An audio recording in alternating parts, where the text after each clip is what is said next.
నెల్లూరు పట్టణంలో పొదలకూరు రోడ్డు ఇందిరాగాంధీ నగర్లో యువకుని హత్యకు గురైన యువకుడిని సృజన కృష్ణగా గుర్తించిన పోలీస్ అధికారులు. గొడవల కారణంగా తలకు తీవ్ర గాయాలు కావడంతో యువకుడు మరణించినట్లు తెలిపిన పోలీసులు. గతంలో హతుడు సృజన కృష్ణపై పలు కేసులు నమోదైనట్లు తెలిపిన విచారణ అధికారులు.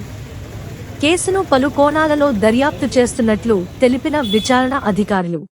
మెదాపాలెం పోలీస్ స్టేషన్ లిమిట్స్లో ఈరోజు పొదలకూరు రోడ్లోని ఇందిరానగర్ సెకండ్ స్ట్రీట్లో 8:30 అప్పుడు ఈ స్ట్రీట్లో గొడవ జరిగింది.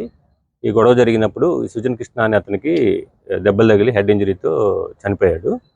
పూర్తిగా వివరాలన్నీ కూడా ఎందుకు చనిపోయాడు ఏంటనేది కూడా తెలియాల్సి ఉంది. ఇతని మీద ఇంతకు ముందులో ప్రీవియస్గా కూడా కొన్ని కేసులు అయితే సుజన్ కృష్ణ మీద మన దగ్గర ఉన్నాయి.